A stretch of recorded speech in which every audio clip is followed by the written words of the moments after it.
Now we have 10-15 minutes for questions and answers. I can see a lot of people. Can I ask maybe someone else also to help me in... I start with this gentleman here. If you could tell your name and possibly your institution. Thank you very much. Yes, let's start at Open University. For Giorgos, you rightly said that enclosure of the commons increases scarcity, perhaps by design, for obvious reasons. I want to ask the reverse. How do struggles to reclaim, defend, and expand commons overcome scarcity and perhaps reshape the surplus, the forms of surplus, more as public goods, perhaps? And for Dan, I want to ask about the way some countries were classified as steady state or stable, presumably on quantitative measures.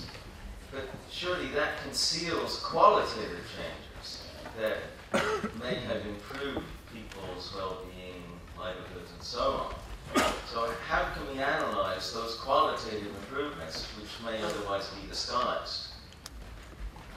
Thank you very much. Maybe gentleman up there. We'll take a few questions and then we have a chance for Dan and Giorgos to answer. Please, could you be brief as well? Thank you. I'm sorry, I'm not a gentleman, but I wanted to ask Dan, I met a German economist who had worked for the union a lot, and he stated that actually the capitalists, so to speak, do not want an unemployment rate below 5% because it shifts the power balance between employers and employees. So actually they say we want jobs for everyone, but in reality they want at least 5% of the people, maybe more, 6, 7, because then they can negotiate better wages. Yeah. Thank you. Hi, I want to address Giorgos. Giorgos, I think you're extremely confused in your theory. I think you're lacking. Writing off biophysical reality, I think, is a really difficult thing for you to try and do. And I think it's highly flawed. Just try and stop breathing for 5 minutes and you'll find there's a biophysical reality. You'll be dead. There are limits, okay? So you shouldn't deny those. If you look at Polanyi and you want to understand the economy is not an invention. Polanyi has two different theories. One is formal, one is substantive. The substantive economy is to explain economies throughout time. The formalist economy, which is the modern approach to the economics, is the one that you're talking about in the new invention. And it fails to understand economies through time. The substantive economy doesn't. So there's a theory. It's how we conceptualize reality. How we conceptualize things, and social reality and biophysical reality, is the thing that you're then saying we're inventing. It's just conceptualization of the reality that's out there. Then you say things like, well, there's growth out there. We didn't create growth is happening. That's right. And then we conceptualized it. So your example is exactly that there was a reality, a social reality occurring, and then we conceptualized it. So you're confusing conceptualization with constructivism and then saying everything's constructive. Thank you. There's someone, gentleman there. And everyone is off. Can you introduce yourself and thank you. Yes, I'm Jan Opinen from the University of Helsinki. I have a question for Dan on your anecdote from the European Central Bank. You talked about the importance of engaging people emotionally. Now I think, and there's lots of good behavioral science to justify this emotional engagement and its importance. Now the key group would be precisely one of the key groups, the people in the European Central Bank. Have you thought about how you would emotionally engage the bankers in a sustainable way? Thank you. Thanks. My name is Brian Davey. I work with an organisation in Ireland called FASTA, although I live in Nottingham. My question is to both speakers, really, and it's this. What would you advise the Greek government to do? And how would you relate your ideas on degrowth and the steady state to the dilemmas faced by the Greek government and or the movements on the streets and in the neighbourhoods of Greece? shall we have the speaker answering those questions? Thanks very much. So after we're done. Thank you. The question about the measures in the degrowth accounts. So effectively, the things that were trying to be stabilized in those accounts were various biophysical indicators. But at the same time as those, I also measured social indicators. And so those are things like equality, well-being, health outcomes, democracy, and so on. And yeah, you're completely right. The objective is that one tries to stabilize the biophysical indicators within ecological limits. There being some challenges in defining those ecological limits, and then the hope is that the qualitative measures can still increase. And in some cases, we see that happening. There does appear, certainly beyond a certain point, the relationship between the biophysical indicators and the social indicators begins to break down. Particularly at low levels, there seems to be fairly tight coupling, but then as you get to people's basic needs being met, then biophysical resource use is not required to meet those needs. Does that answer your? How do we analyze qualitative changes? What changed in? Maybe we have a lot of questions, so okay. You can clarify over lunch. The ECB question. Let me jump onto that one. Yeah, I think one of the things that struck me about going to the ECB was that it's an organization full of all sorts of different people with all sorts of different ideas. Some of them very progressive, but effectively it's quite a small number of people who are actually making decisions at the end of the day. I didn't get to meet Mario Draghi while I was there. I kind of joked about that. Let's go by his office and see how he's doing. And so again, I think the strategy is different. I think the emotional argument I'm talking about is trying to appeal to the general public with that emotional argument, and probably for the European Central Bank, emotion is probably not at the center of it. And it's more from, maybe try to appeal at the rational level to the ECB, but again, I think that's sort of public sentiment that's going to steer an organization like that at the end of the day, right? It's going to be a shift in public opinion, and so I kind of picture it being more of a bottom-up kind of pressure, driving change in those sorts of organizations, coupled with obviously trying to do what myself and others are doing, trying to engage with people and let them know about these sorts of policy, what's involved in them, that there's some serious economics here. And again, hopefully that's helpful at least, because then there's some exposure to those ideas. Thanks very much. Yes, I think Dan answered the question of the lady. I wasn't going to answer it, but because I didn't talk about unemployment. But yes, unemployment is good for capitalism. This is well recognized. That's why we're thinking of ideas about work sharing and alternative ways of providing employment. But all the changes we are saying are going against the current, So we need political mobilization, etc. The reclaiming the commons overcomes scarcity, precisely. That was my point where I said that sharing dissolves scarcity. So the closure of commons created scarcity, reclaiming the commons and sharing them dissolves scarcity. And one main way by which it dissolves scarcity is by reducing positional inequalities. So if we share something, we are more or less equals. So I'm not constantly comparing myself with someone who has more than me and I want that, and I feel a constant sense of scarcity that translates into a collective sense of scarcity. So reclaiming the commons and sharing the commonwealth, I find it as fundamental for dissolving the sense of scarcity. Clive, I knew that you wouldn't like this argument. I wish the floor didn't pass from you, but okay, since they gave you had the anti-capitalist assert, they thought you were going to say something positive about me, but you didn't. But I think you should be a little bit more tolerant of things you don't agree with, okay? Because I think these are fundamental, huge philosophical debates about what is science, what is reality, that neither me or you are capable of completely handling. Now, to say that someone who doesn't agree with you, hasn't read or doesn't know, I think it's like, it's not treating it with the respect that some opinion deserves. That we differ, of course we differ. I've read your paper on Foundations of Ecological Economics. I saw some things I agreed, some things we differed. Probably you heard here some things you agreed or some things we differed. To the substance of what you said. First of all, let's recognize that there is a long thread of this line of thinking that I presented here. So, if we take it as a fact of where the growth is coming from, it is coming from that. The guy who wrote Serge Latouche is the guy who has inspired the growth, and he has written a book called The Invention of the Economy. So I'm not inventing the invention of the economy here. I'm just saying what the degrowth literature is doing. And one thing is, it is arguing this thing.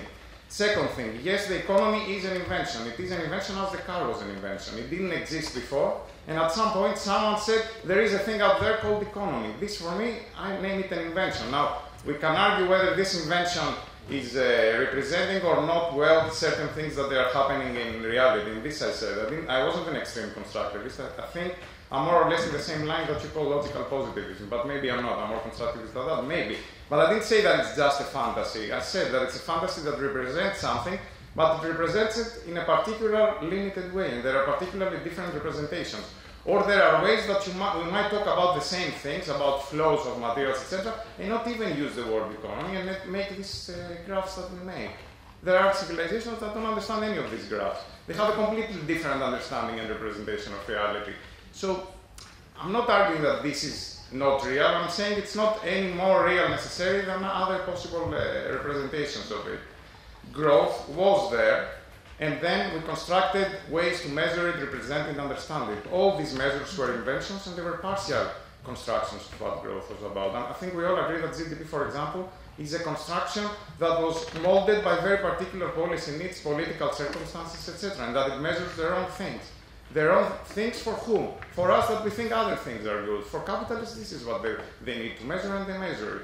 So I would say to that extent there are competing constructions with competing ways of being institutionalized. That's what I was arguing. And of course, I said limits to what? Yes, there is a limit that if I try to fly from the terrace of my house, I'm going to be killed. And I'm interested about this limit personally very, very strongly. I'm not interested precisely about limits to growth, though. I wish there are limits to growth, and if there are not, I wish to put them. That's all I was arguing. And I was arguing, why should we be so preoccupied with if there are limits to growth? The question is what we do after growth, or outside growth. About the Greek government, okay, see some very peculiar. We could talk for days and weeks.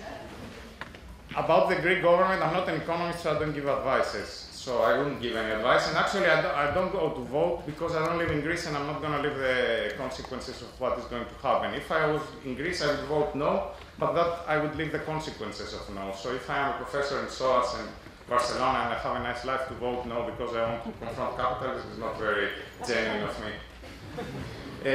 But I think we need to think both ways. Either if Greece stays in the euro and the eurozone continues the way it is, and if Greece leaves the euro, how do we reconstruct the economy? Because right now the economy is constructed in a very limited neoliberal way, which is not even the models that showed there.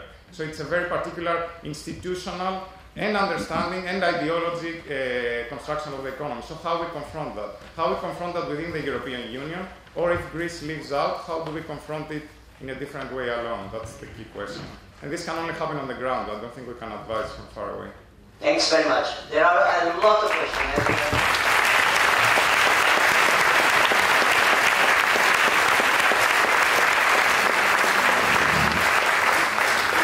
Maybe we can squeeze a few more before Peter asks.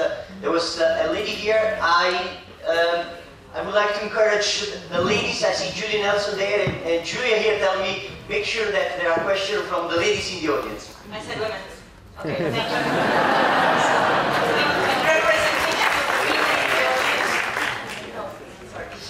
Thank you to both of you. That was just brilliant. I have a very brief question for Dan. And I think you're doing a great job in building up these correlations. But when looking at that, I was wondering whether you also consider path dependencies. Because considering stable economies now, which traditionally and historically have been high-growth economies and have reached a certain level of well-being due to political structures which make the differences among these economies also relevant, depending on the distributional policies, etc. I think this is very crucial. We're talking about high-growth economies right now. Maybe we're talking about China and India. So the path dependency and the historical background plays a major role in the interpretation of your results. So this is where I'm not sure whether the correlation is really speaking for its own without that perspective. Thank you. Thanks very much. You got someone else?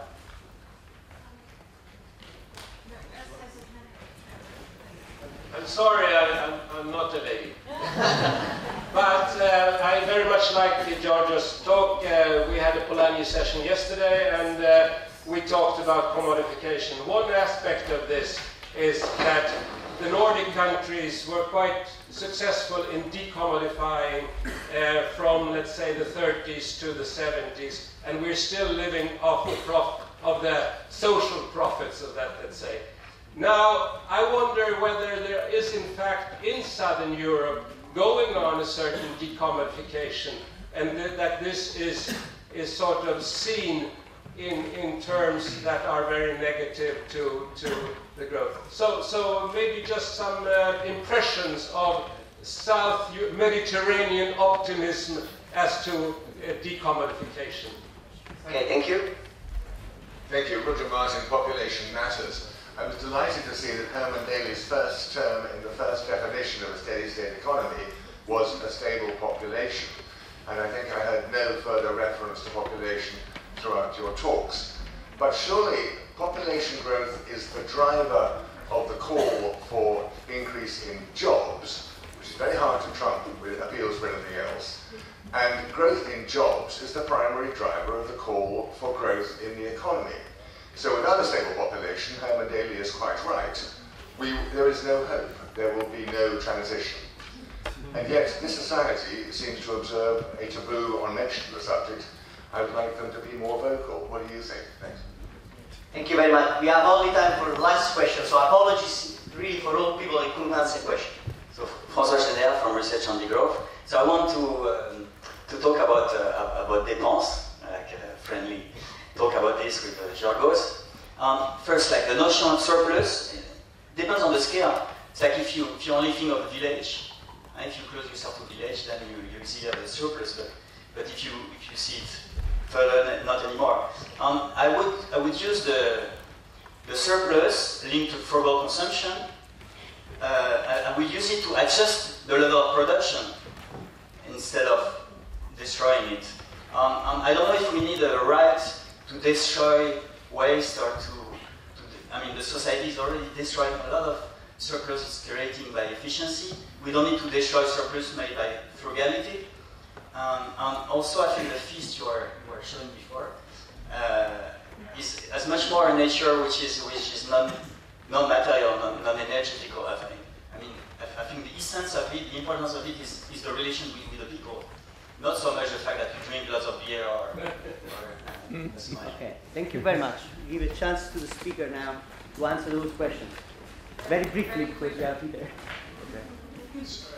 So the Nordic countries, yes. In Greece, what's happening is there is a flourishing of solidarity economies, alternative economies like the ones I mentioned, alternatives to the cash economy. But I think this is not at the scale of the commodification that took place in the Nordic countries that had state enforcement and at a much larger scale. So I think we are far from that. And at the state level, it's impossible to do anything. I mean, what the commodification or here they are asking for more privatization, more cutting of pensions. It's completely the opposite direction. But at the grassroots level, yes, there is an attempt to take society back. Population, yes, we can talk about population, but not the way you said. I think population, what is happening right now is that we are having a demographic transition that most demographers are showing. Population is going to stabilize global population by 2050, and in Europe and in most parts of the world, with the exception of Nigeria and a few other countries, economists have already couching the problem the reverse way, that we are having too low population growth, and this is going to cause all the problems that Piketty analyzes in his book. The Economist, the magazine, is super worried. What are we doing in the new era of population, steady state, etc.? So they are worried about that. We should say that they shouldn't be worried, and it's a good development. But I don't think we need to over-worry also about population. I think so, I might be wrong. Surplus, what do they do in this festival? Yes, of course, they have a lot of emotional connections there. But they are also destroying something that they could do something different with it. So they consume their wine, they consume the resources, the labor that they put to prepare the festival, etc. What I'm saying is that this is one particular essence this society finds. Like this society of this island is defined by its festivals. This is what it finds meaning to. It could also take these extra resources of humans, of vineyards, etc., and do what with them? Reinvest them to grow even more. So what I'm saying is that I prefer this type of thing they do with the surplus than reinvesting it to do something else. You might say that they could reinvest it to have frugal consumption. Maybe, but even so, something will remain. And I say, okay, let them celebrate it, no? Thanks very much. very quickly on population. I think population growth is an important issue, and I don't think we can be too complacent about that. I think Giorgos is right that population is largely stabilizing in European countries, but that is driving this response in the opposite direction now, perverse incentives being created to try and increase population. And I think that's extremely dangerous, and so I think we do need to work very hard against that. Sorry? If it's not fugitives, then new population is welcome. Yeah, yes. Well, again, we have to be thinking at the global scale here. What is the best way to stabilize population at the global scale? And then Barbara's question, just because I'm conscious we're running out of time. In creating the degrowth accounts, my idea was that there's probably no countries in the world that are a steady-state economy, but there must be some which are closer to this idea than others. And maybe we can learn something about how to achieve a real steady-state economy by looking at what conditions exist in those. And so the work I've done is very much a first pass to just try and see if it's even possible to have some of these combinations together. Is it possible to actually have a stabilization of resource use and have high levels of social well-being? Because a lot of the neoclassical argument would say, well, no, we need growth. We go back to Smith, for example. But you're completely right. It does not include path dependency, and that can be very important in trying to understand how countries have actually arrived at the state.